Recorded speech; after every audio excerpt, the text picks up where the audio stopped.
Welcome to SEC Sports Roundtable. This is your host, Shane Bailey, back to do another week's worth of look back and look forward on the SEC. We're getting right into the heart and meat of what SEC action's all about. We're starting to see some things, starting to get some patterns, maybe. I don't know. Well, we'll kind of talk through some of that and see what we think as we get into this. But it's been an exciting and eventful SEC 4-week run, I will say. We will, if you're new to this program, we'll do a little quick rundown. We do this somewhat from a fan's perspective. We all have some loyalties that join this. We had a lot of technical difficulties on our original record date, so it's just me and my co-host tonight, Britton. Burton, welcome, Britton.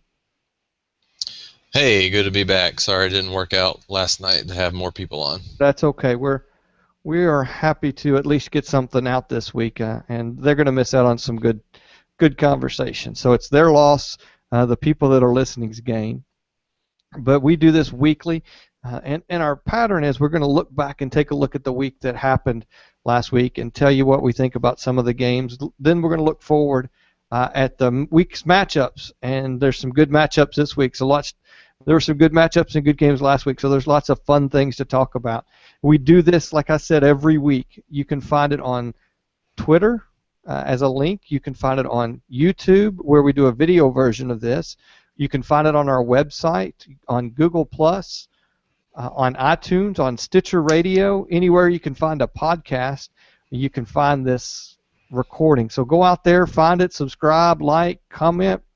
It seems like we're getting a new follower wanting to ask questions every week. So we always love to have conversation going on. So we appreciate you reaching out to us, and we'll do our best to reach back out to you. But let's get right into things, Britton. And there's a couple of games, even though it's some marquee programs, we can really kind of gloss over from last week. As much as I want to say there's a lot to talk about with Texas A&M playing SMU, I don't think you really got a lot.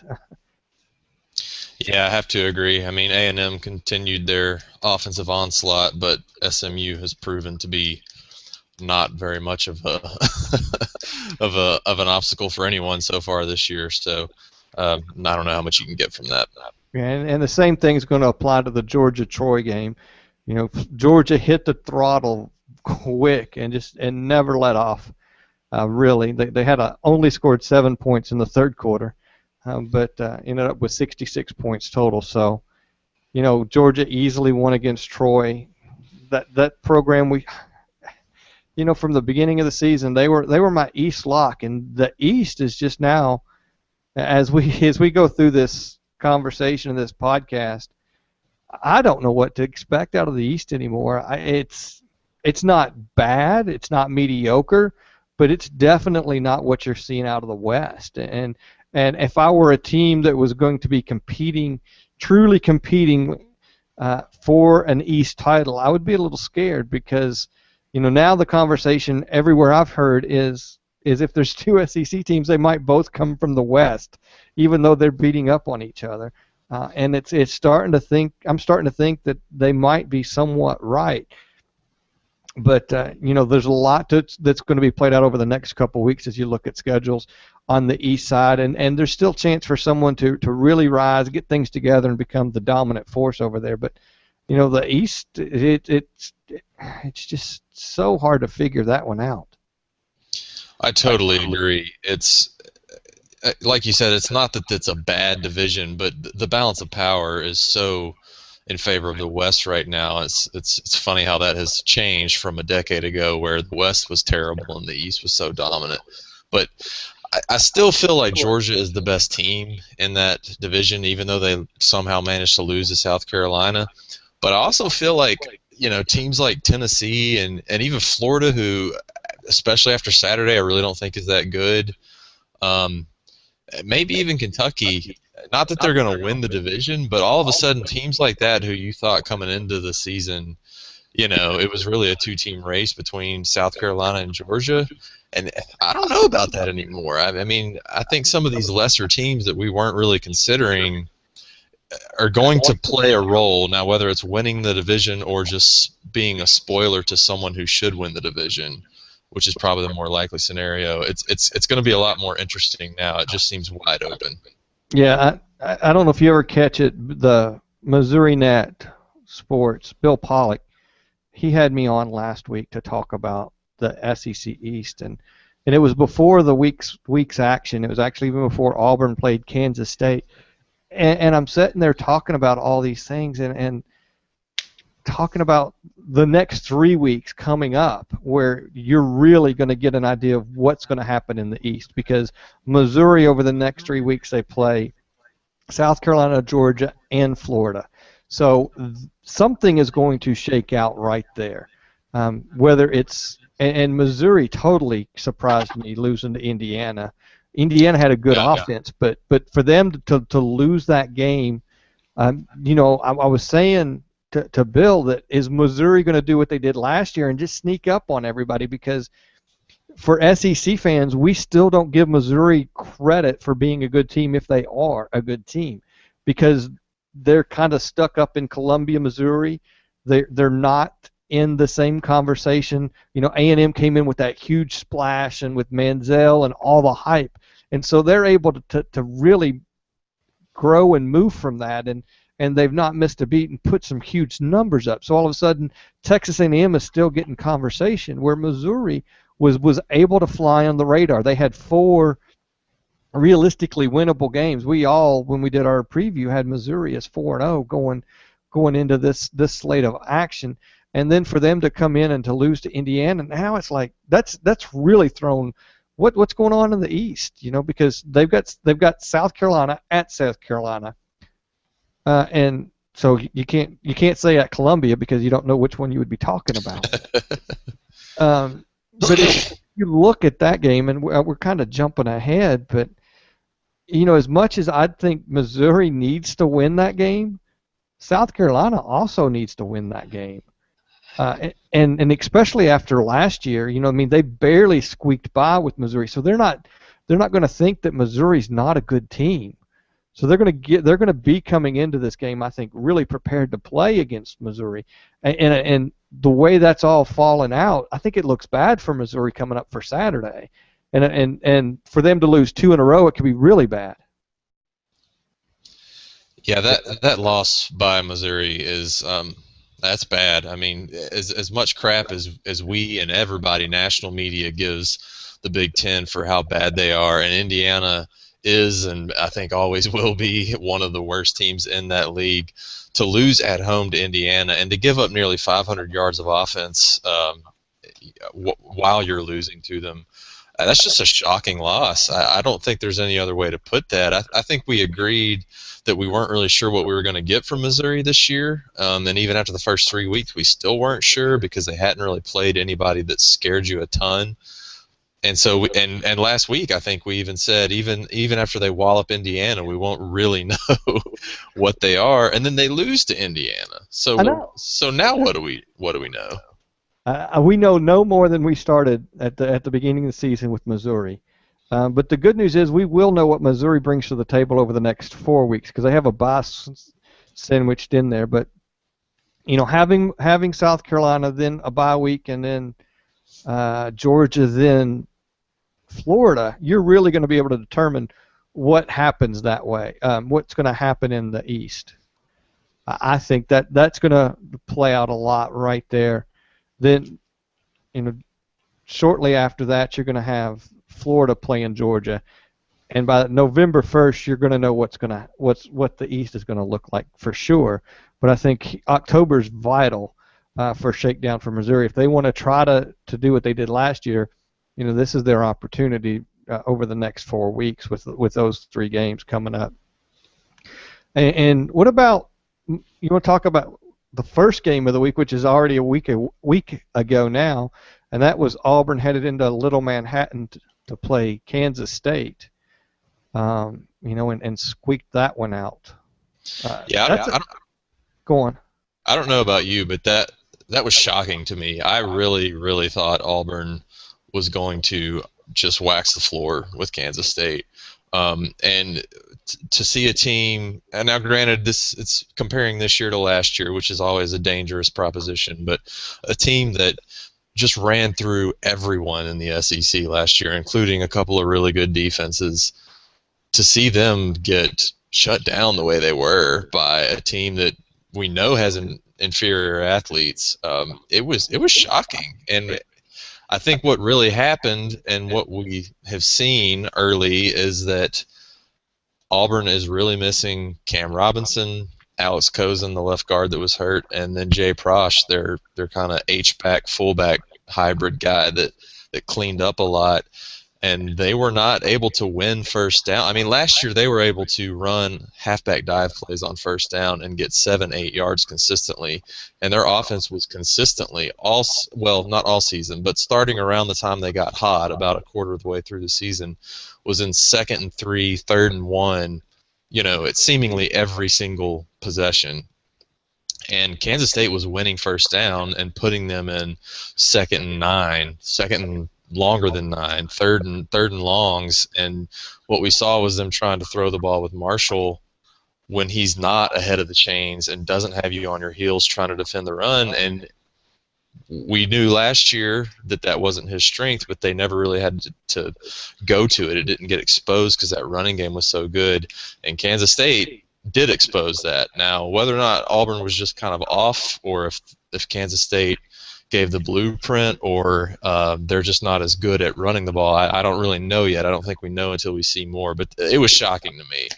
I think it's a little bit of everything, and when you add all of those little things up, that's the way you have the performance you had Thursday night. Because you also think that, and being in the SEC country, I don't think we give Kansas State enough credit, but playing in their home field has always been a tough place to play.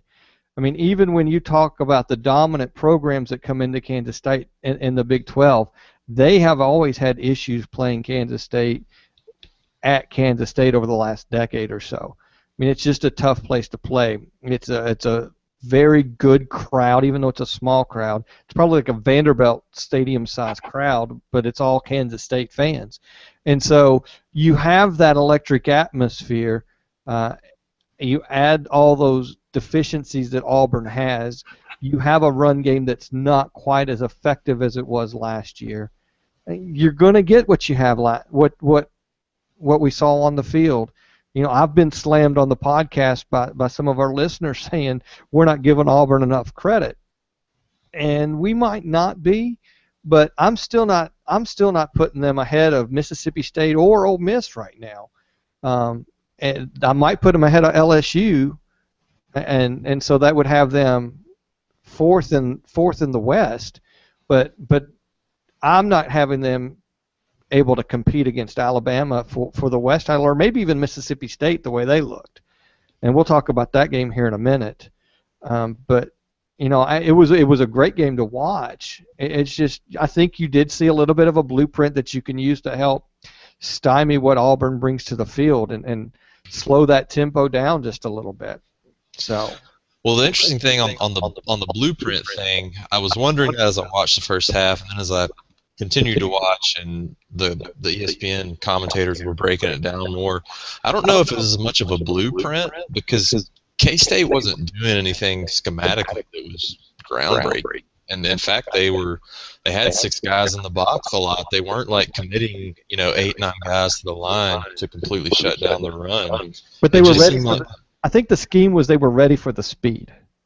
Yeah, they were prepared for the speed, and it seemed like they, a Bill Snyder team, the one thing we definitely know about them is that they're a disciplined team, and they play their assignments well, and they don't make mental mistakes a lot. And that seemed to be all it was. And last year, Auburn was good and it was dominant enough up front that doing that wasn't enough because they could just whip you. And it looks like doing that this year may be enough because they're not as just dominant on the line of scrimmage. Let's face it, Auburn won a lot of games in both national championship years with Cam and with Marshall by exactly what you said, getting breaks and taking advantage of situations where players in the wrong situation. Look at the Iron Bowl last year. It's a prime example of them being able to take advantage, or the week prior at Georgia. So Auburn has been the recipient for the last couple years of things going their way. If you have a disciplined program and don't make a lot of mistakes, now all of a sudden you have a chance to beat Auburn. Whereas they can exploit your mistakes. If you make a mistake, they're going to make you pay. It's just, can you keep yourself from making those silly mistakes? And that's what, and Kansas State for the most part was able to do that, and that's why they were able to hold them to such a low scoring amount and keep them in the game and actually have a chance to win that game at one point at the end. Well, and they still got some of those Auburn breaks. I mean, Kansas State left 16 points, a touchdown that goes right through the guy's hands and winds up being an interception, and 3 missed field goals. Felt like Cade Foster was out there. Auburn did not look like the better team that night. Now, they made plays when they had to make plays, but Kansas State left a lot of plays on the field. One thing I will say for Auburn is they're, as interesting as it was to watch their offense struggle, their defense looked better than I thought that they were. They completely shut down K-State's running game, and K-State was kind of out of sorts offensively all night because they couldn't win first down offensively either. So, maybe it's a little bit of offense regressing backwards and defense progressing forwards for Auburn, and it'll be interesting to see what they have against an SEC opponent. Now, there is a third game that really was kind of a blowout game that I kind of missed, and that was Arkansas hosting Northern Illinois. Did we miss the boat on Arkansas or what? They look a lot better than I thought they would. Exactly. I'm really excited to see some of their matchups coming up and see how this Wisconsin type ball just run it down your throat. How will it work in the SEC? I'm getting excited to see that. I mean, they've got A&M this week at Jerry's place. That's going to be fun to watch that game. Then they get Alabama and Georgia. That's Arkansas's next 3 opponents.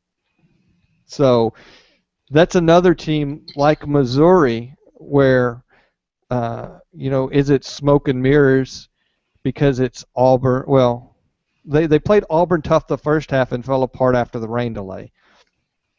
You expect them to do what they did against the Northern Illinois and a Nickel State, but Texas Tech, they're playing right now. Did you say Oklahoma State as we record this? Yep. And they're losing. So maybe Texas Tech wasn't as good as we thought. So do we really know what Arkansas is putting on the field yet? I don't know, but I do know for a fact that over the next 4 weeks for them and the next 3 games, we will know what Arkansas is bringing to the table. Yeah, absolutely. That Texas A&M game on Saturday is going to be fascinating. I still kind of feel like they're going to wind up getting run out of the building because I just don't know if they have the defensive athlete on the edges to hang with those receivers. But, if they have a couple of those ball control drives and A&M has an untimely turnover, the way that they're playing offense and the way that they're just able to grind out 7-8 minute drives with 13 running plays, and we're really going to see is Texas A&M improved against the run. It's going to be fascinating. I can't wait.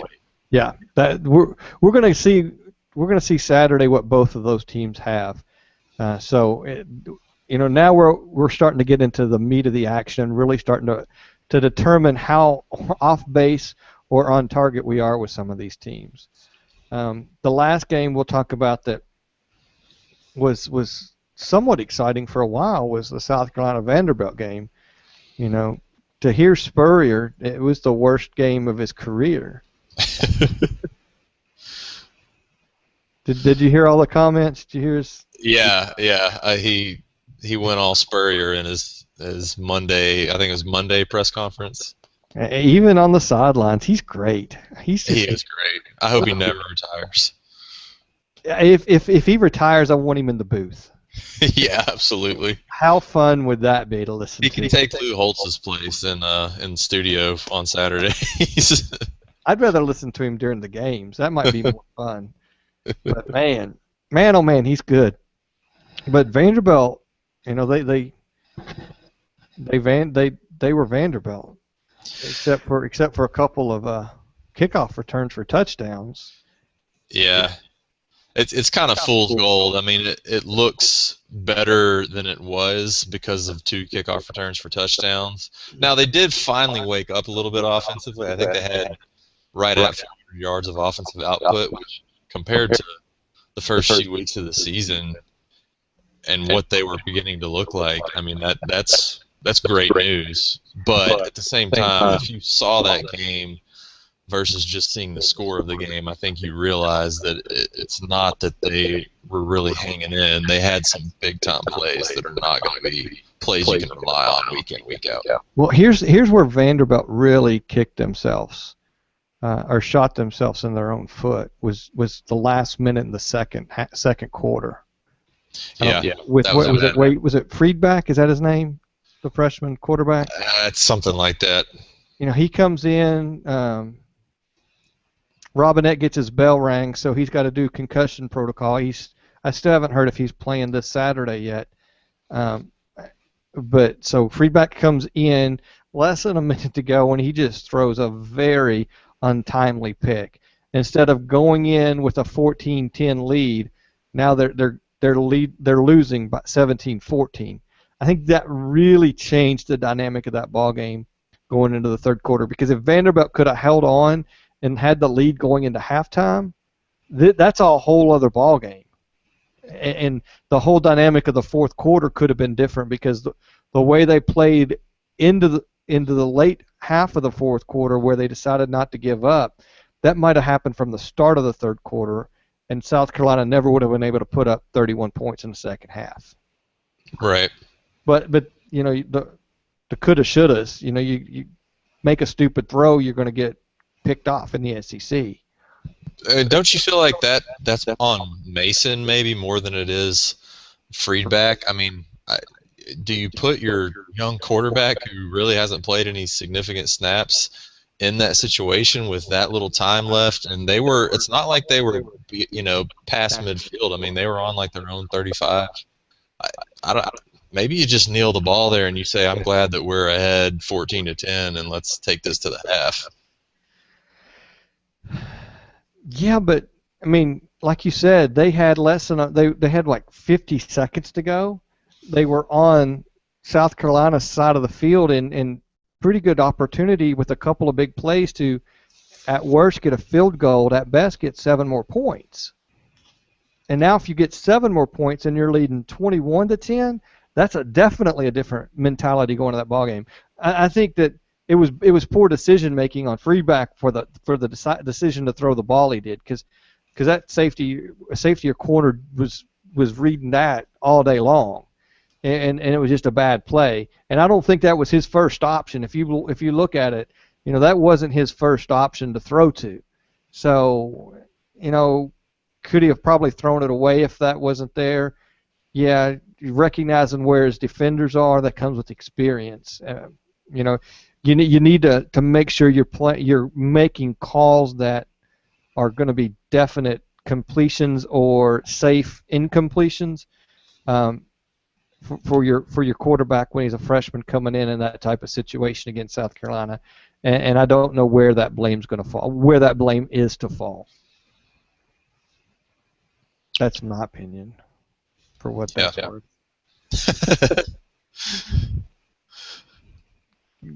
Do that and bring me that in a quarter, and you got 25 cents. So. Yep. There you go. We'll talk about your game next.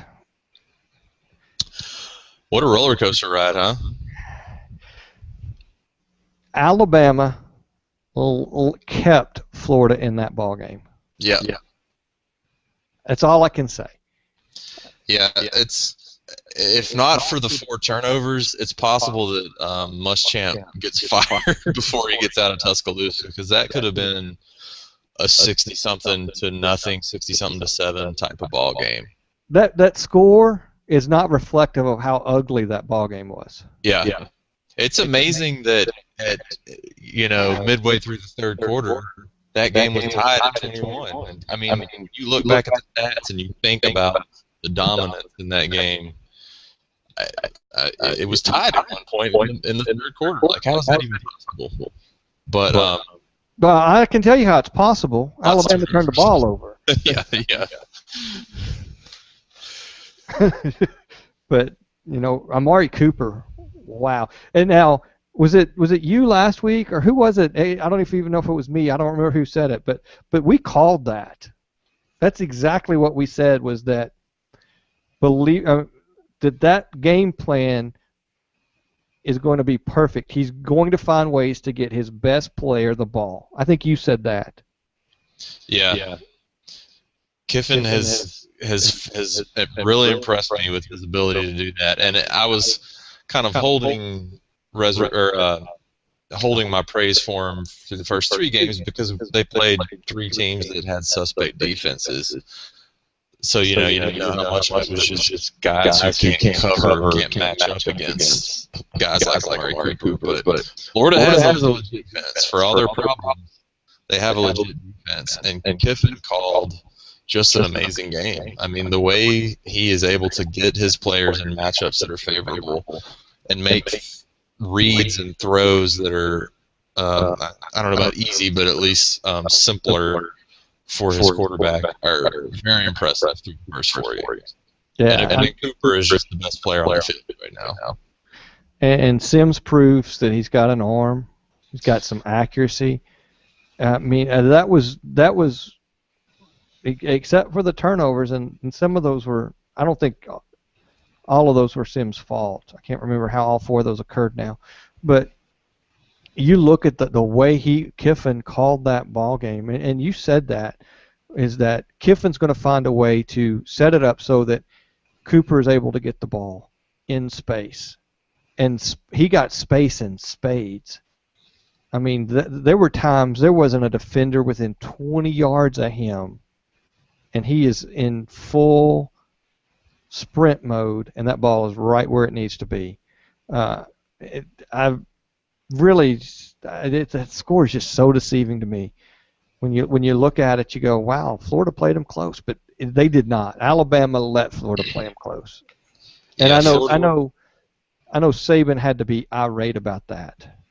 Oh, I'm sure. I mean, Florida didn't sustain a single drive, really. I mean, they had, I don't know what the number is now without the stats in front of me, but 7, 8, 9 3-and-outs, and other than the 2 possessions that we gave them inside our 30-yard line because of turnovers, they didn't string more than 2 first downs together on many drives that I can think of, and it was just a big problem for Florida offensively.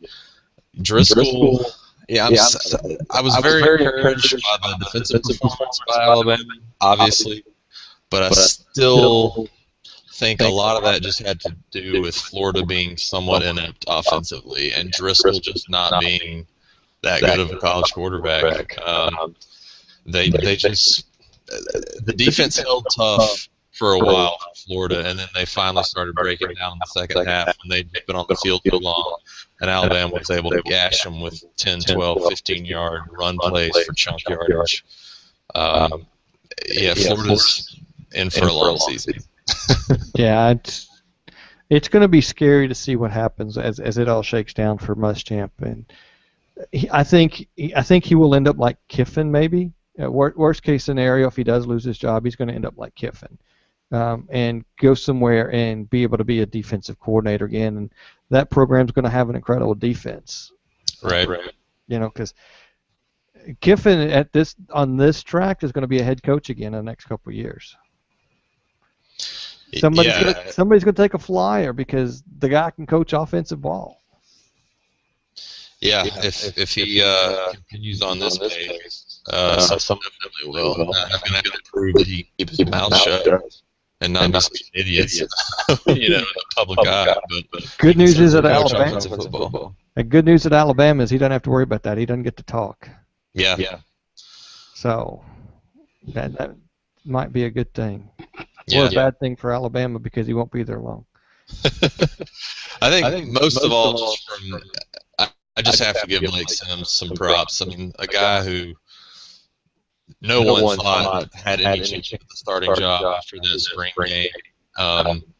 even coaches are now saying how surprised they are at how well he played. I mean, just a huge, pleasant surprise for Alabama fans. And the thing that really sums it up is when he went down with that shoulder injury in the third quarter on that 20-yard scramble, I was panicking.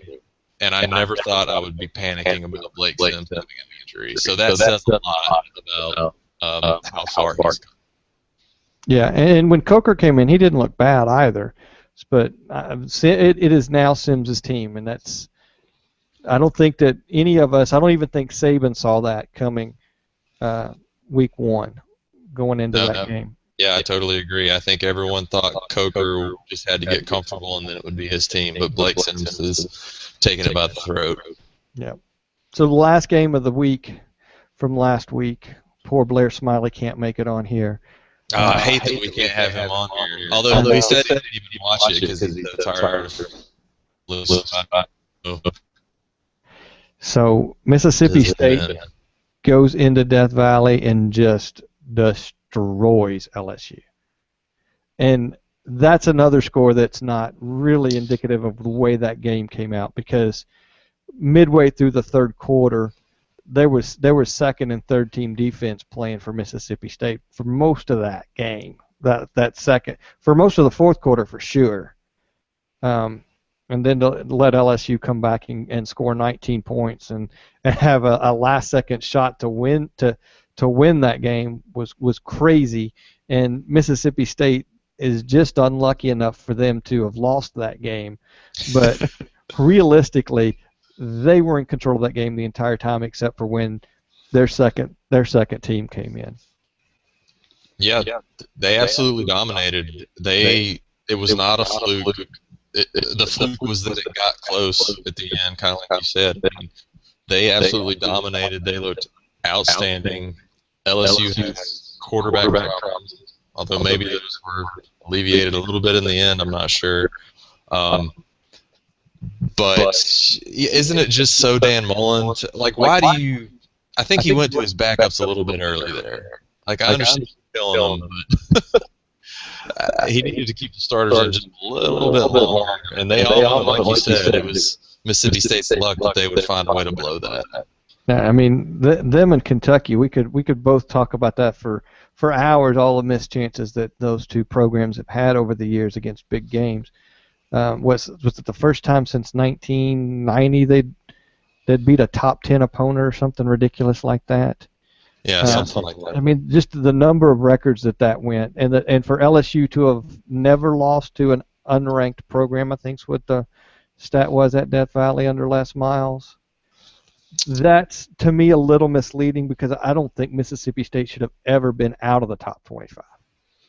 Yeah, totally. And that's where the disservice, and we've said that from the beginning, is that they should have never been knocking on the door for top 25. They needed, and nobody had given them any consideration. And so that statistic, while it's good to throw out there, is bogus in my opinion, because Mississippi State was a top 25 program the entire season. It wasn't an upset in that manner, that it was an unranked team coming into Death Valley to beat LSU.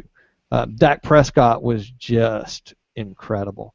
He had the leadership, and I like Tim Tebow. Tim Tebow picked it out on their morning show on Saturday. So he's just got a will to win, and somewhat like Tebow did. Dak wanted to put that team on his shoulders, and when guys were covered up, he would find a way to buy time till somebody got opened.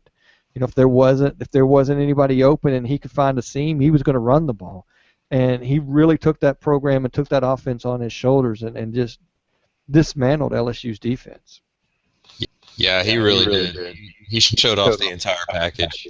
By the way, did you ask Blair what I texted him? I did, but he never replied back. This is the ultimate, man, I wish I had said this on the podcast so I could totally take credit for it, but I didn't have the guts to say it. I wound up just texting it to Blair on Saturday morning. I said, Dak Prescott goes for 375 total yards and accounts for 4 touchdowns to pull off the upset victory. Do you know what his final total yardage was? I don't. I know it was up there. 373, but he only accounted for 3 touchdowns, so I just Oh, man. Well, in the week before, he threw for a touchdown, passed for a touchdown, and ran for a touchdown. yeah. So I figured accounting for 4 was a safe bet. Did I say pass, catch, and run? Did I say that the first time? Okay. Yeah. I don't remember if I said catch. I thought I said some way I said ran twice, but yeah, that's so. I mean, he's the whole package.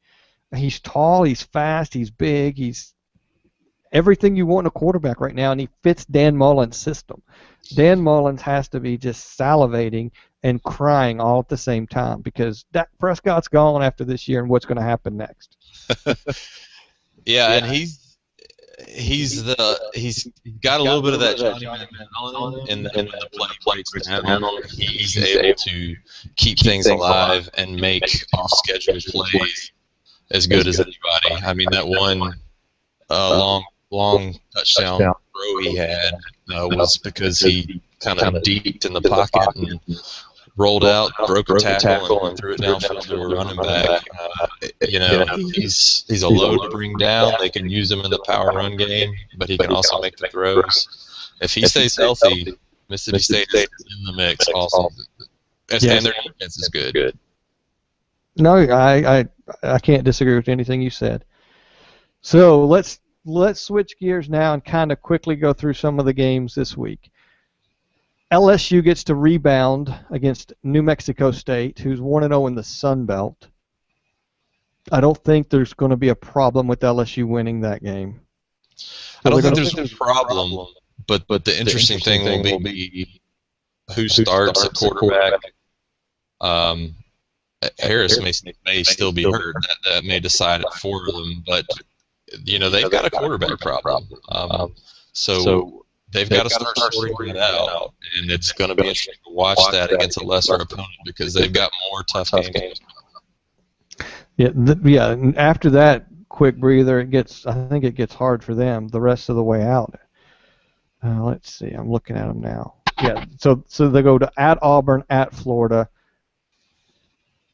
Kentucky is their next stretch. That's their stretch after this New Mexico State game. You would at the beginning of the season say that, well, 3 of those games are tough, but even Kentucky's going to be a tougher opponent for them if Kentucky continues to play the way they are. That could be potentially 4 tough matchups for them coming up. Right. Yeah, and right now, what Mississippi State was able to do, if any of those teams are able to shut down their run, you have to like their chances unless they get vastly improved quarterback play, because right now they're not able to beat you unless they're able to bludgeon you with the run, and Mississippi State wasn't having it. Yeah, no, you're completely right. If they can stop that run, they don't have the quarterback play currently, the way the LSU set up right now, to be able to win a ball game, at least an SEC ball game that we're talking about. So right. New Mexico State, I don't think that's an issue. I think they start a new win streak at Death Valley. So another game that at the beginning of the season we looked at and said, all right, no need to talk about it, it's a win, and that was Memphis going to Ole Miss. But Memphis has turned out to be a decent program. I still think Ole Miss is going to, at the end, pull that one out and start to run away with it. But that one might be closer than people thought throughout most of the game. Yeah, it's been really interesting to watch a Memphis program. It's been awful for years. Like one or two win types of awful. Be very much this year. I think the talent disparity will show itself. Ole Miss probably handles it, but it could be a little closer than we expected. And what was their loss? Was it Virginia, UCLA? Who was it? I mean, it wasn't just a flat. They lost to UCLA, but it was close. It was a close game. Yeah. Was that the one that Neuheisel came? No, that was Texas that Neuheisel came in. Yeah, that was Texas. So, I mean, even then, even their one loss, it was a close game against a really good program. So, that's going to be a matchup that, like I said at the beginning of the season, we all said, "Oh, that's no need to talk about that one." But that one at least deserves some some eyeballs because that might be close for a while. Auburn versus La Tech. Don't think there's much to be concerned there with Louisiana Tech. Do you? No, I think that Auburn run game is going to look all world again against La Tech. We'll go on and talk about Kentucky hosting Vanderbilt. I'm excited to see what Kentucky is and what Vanderbilt is, because to me, these two programs should be evenly matched. I think Derek Mason this week said, one thing they really like about playing a team like Kentucky is they have a similar defense. And so during the practice week, they're getting to scrimmage against, the ones. The ones are playing the ones as opposed to a scout team. And so, Kentucky's going to be similar in that way, so that they're going to be able to match up defensively and see what happens. So I'm excited to see what happens, see what Tolles is able to bring to the table, see what Hurd can bring as far as a running game. Who's going to play quarterback for Vanderbilt? I think that if Robinette is out, I think that really hurts Vanderbilt's chances of competing against Kentucky for a full 4 quarters. I think it's a very interesting statement type of game for Kentucky. I believe they're a 17-point favorite, and with the way Kentucky has looked early in the season, there's a reason for a lot of optimism. The way Vanderbilt has looked, there's reason for a lot of pessimism. And I think Kentucky needs to come out and beat them by 17 and look like a much better team to say, hey, we're not going to be a doormat. We're going to compete in the East here in the next few years. I would be very disappointed if Kentucky comes out a win or. Man, I'm a Kentucky fan, and to win by 17, that's just, you're asking a lot. I mean, you wouldn't put your money on that one? I'm not going to put my money on that. I'm going to be happy with the W. Even if it's a 3-point victory, a win is a win. Because let's face it, I think if you want to realistically look at it, whether they took those 2 punt returns back against South Carolina last week or not, there were at times they were playing South Carolina tough. Was that because South Carolina considered that a trap game and was looking forward to Missouri? I don't know if I could say that. But South Carolina did make their share of mistakes. Were those caused because of Vanderbilt, or was it just South Carolina making their own mistakes? We don't know. But there were things to take away from that game that Vanderbilt doesn't want to give up. They didn't give up into the 4th quarter. 2 weeks ago when they played, I talked about that heart that they had and how there wasn't a give up attitude when they came from behind to beat that. Oh, who did they play? I'm trying to think here. Vanderbilt. Temple? Or UMass? UMass. It was UMass. At the first half they were holding their heads down. Were really not in that ball game, but found a way to come back in the third quarter. Play with heart and actually come back and win that game against UMass. So, there's a lot of fight in that Vanderbilt program, and fight and heart can get you a long way and make up for deficits in talent. So Kentucky can't look past this and say, oh, we're a 17-point favorite, there should be an easy win. I think it is going to be I didn't think this at the beginning of the season. I picked them to lose, but I think that Kentucky should be able to win this game. 17's a big number. Yeah, it is. For a team that hasn't won, or has won one SEC game in the last 2 years? They didn't win any last year. Okay. A team that didn't win any SEC games last year to be a 17-point favorite in a game, regardless of who it is. That's a big number. I think they had 2 wins total last year. So yeah, so that's a big number. Yeah. Go Cats, I guess. That's all I can say. Tennessee at Georgia. This is an interesting one, isn't it? It is. I mean, to hear people here, and maybe they're just drinking the orange Kool-Aid, looking out of orange-colored glasses. Maybe I do that with blue. I don't know. But they think they're going to compete against Georgia.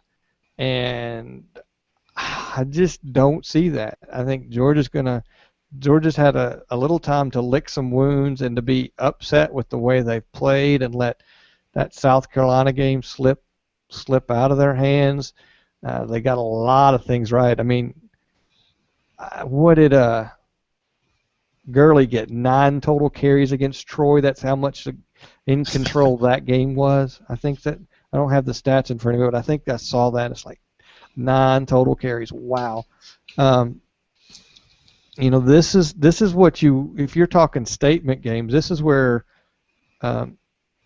Georgia can come in and kind of make a statement, because people are talking about Tennessee being better, their defense being much improved, and they were improved.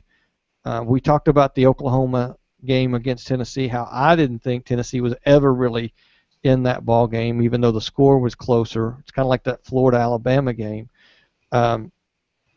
This is a way to really say, no, Tennessee isn't quite where the fans want them to be. They're where we all said they probably were at the beginning of the season. And I hope I'm right, just because I don't like Tennessee. But I also don't think that the talent's there. They're still too young to go against such an experienced program like Georgia. I don't know. What's your thoughts? 2 weeks ago, before the South Carolina game, I would have said that Georgia's going to win by 40. And Tennessee, it was still a 24-point loss to Oklahoma, but they showed me a little bit that I haven't seen over the past 5 years. So, I don't know.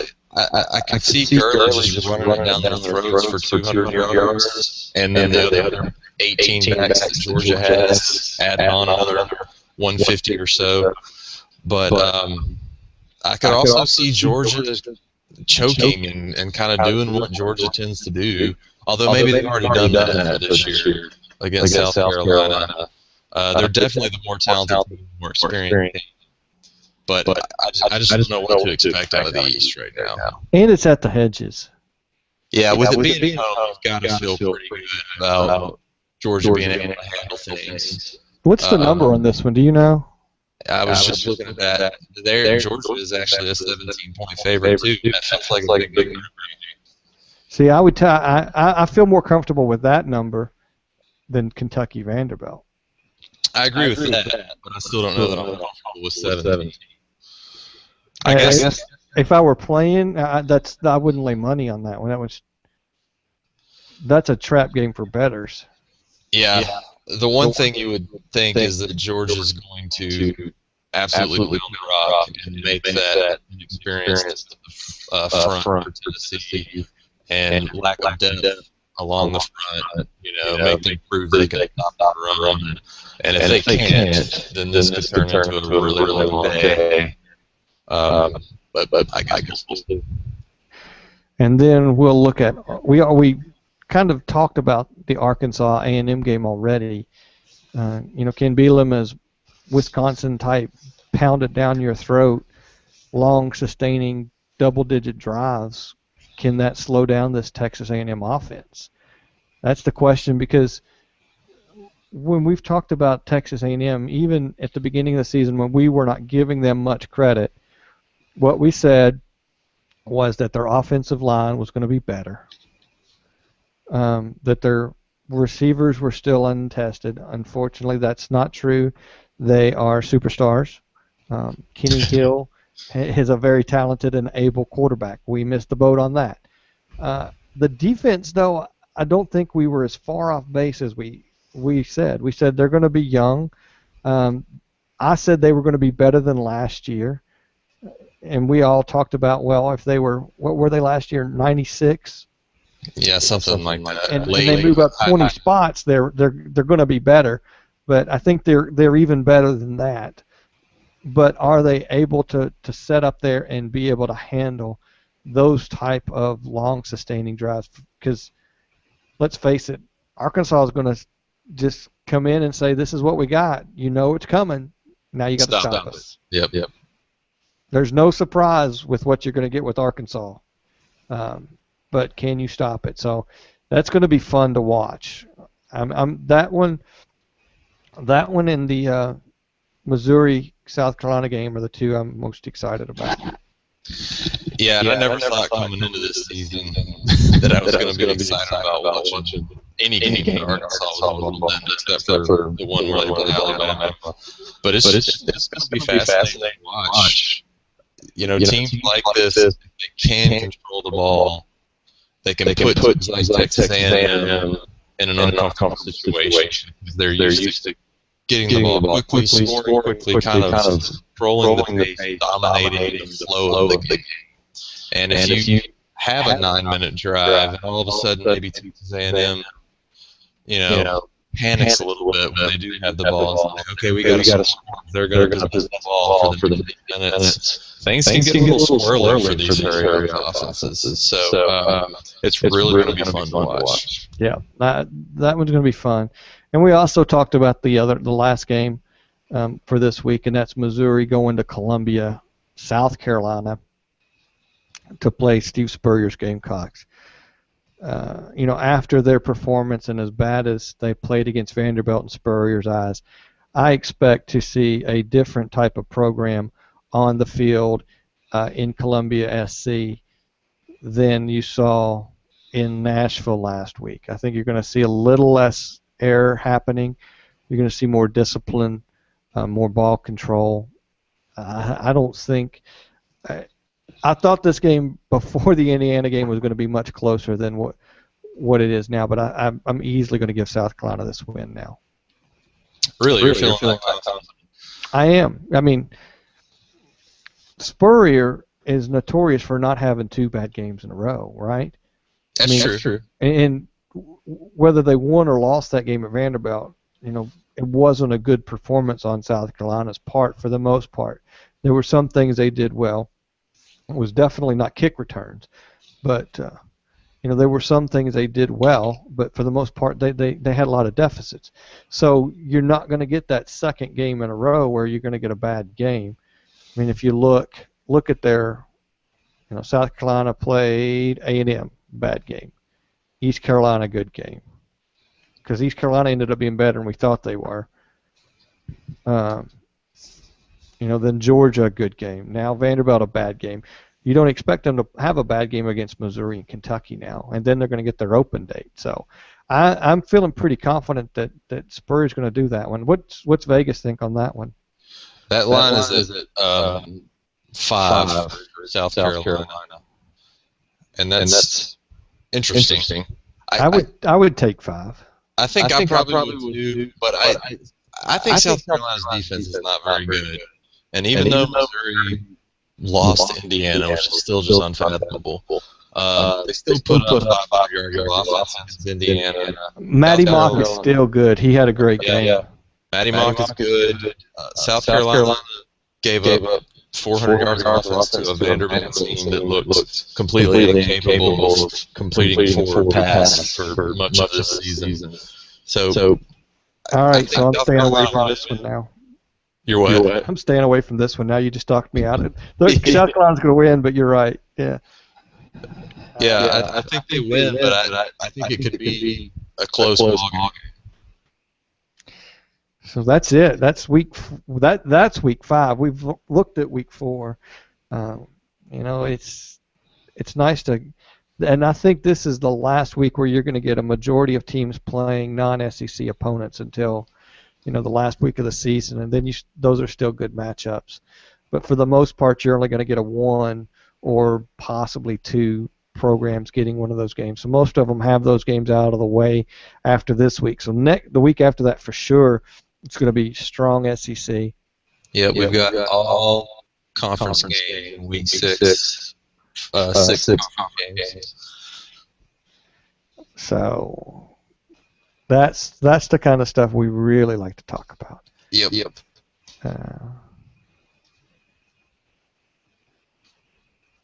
I say that, then I'm looking ahead 2 weeks, and you get Charleston Southern, Chattanooga, University of Louisiana Monroe, all playing the East. The East has got an easy week that week in the East. So who am I to know anything, I guess? there's some good games that week too. There's still good games. You got Florida LSU, you got Georgia Missouri, Arkansas Alabama, Mississippi State Auburn, A&M Ole Miss. So the West is going to be great. That's great football in the West. Yeah, it's going to be phenomenal. And we're at least through the part where there's only one or two good games a week now. Now it should only be one or two bad games. Yeah. So, guys, we want to thank you all, and ladies, if you're listening. We don't want to just single it out and say that it's only males, because there are, by statistics, it shows that we have a fair number of women that listen to this program. If not, the husbands are using their accounts. Maybe that's it. I hope not, but you never know. Get your own account, guys. Come on. We want to thank you all for listening and coming in and tuning in every week as we do this. So next week we have a lot to talk about. I can't wait. I love being able to catch up with extra football games and all the extra stuff the SEC Network throws out to you every week. I was telling Britton before we did this, I haven't got to watch any football tonight, but I had some stuff to do this morning around the house and got to watch the Kentucky loss to Arkansas from 2003, a 6 overtime thriller, Jared Lorenzen.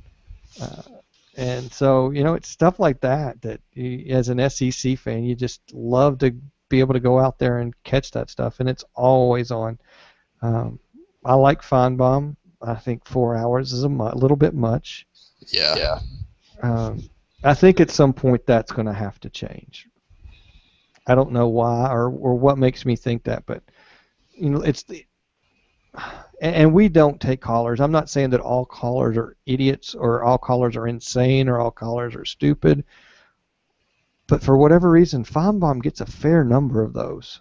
He gets a higher percentage than some, and so that's why we choose not to take callers. We don't have a team of screeners to get through all of that stuff, and I don't have time to be wasted with some of these people that get on the phone and just rant and rave, and I just don't want to get on a soapbox about this, but that stuff tires on you after a while, and Feinbaum has great people on, great guests, and does great interviews.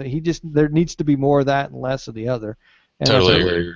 And I think as time goes on, they're going to have to find a way to do that or cut an hour out of the show or something. I don't know, but and they might as more programming gets in next year and they get more things in their library to show. So I'm happy that we live in SEC country and we get to talk about it every week, and we appreciate you listening in. And with that, we're going to call this podcast done.